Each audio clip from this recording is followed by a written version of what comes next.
Well, Sydney has today marked the 10th anniversary of the Lindt Café siege. Reporter Elinya Chenery joins me now with the details. Elinya, can you take us through what's happened this morning? Good afternoon, Mel. Today marks 10 years since what became known as the Lindt Café siege concluded in the early hours of December 16th. Here in Martin Place today, it is clear that that day still casts a shadow over the city of Sydney.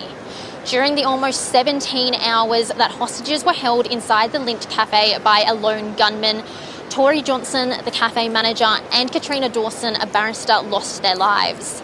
Ms Dawson's family were here this morning to remember their loved one and were accompanied by the New South Wales Premier Chris Minns, the New South Wales Governor Margaret Beazley, along with the Governor-General Sam Mostyn and Prime Minister Anthony Albanese. The Prime Minister spoke not long after he paid his tributes, and here is what he had to say.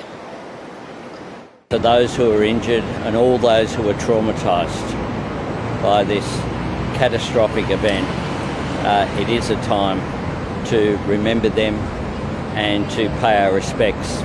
It's also a time to pay our respects to the first responders who responded so quickly and so bravely.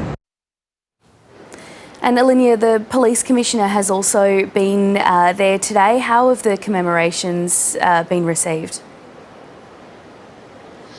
Yes, that's correct, Mel. Not long after Anthony Albanese spoke of the bravery of first responders as the events unfolded, we saw Police Commissioner Karen Webb come and lay a wreath of her own and pay respects to the victims before she spoke of how this event changed the way the police force as a whole deals with PTSD.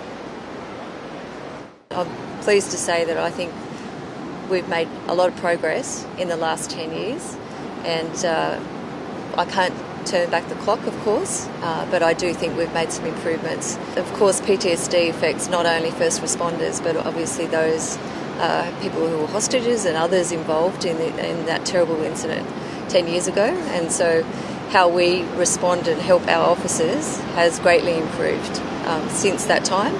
Not just treatment and recognition of PTSD, but also our operational response has improved since then. It is expected the tributes here at Martin Place will continue to grow. Throughout the course of the day, we've seen hundreds of passerbys stop and take note of the tributes, read the notes attached to the floral bouquets, and just take a moment to themselves to remember those whose lives were permanently altered and lost in the siege a decade ago.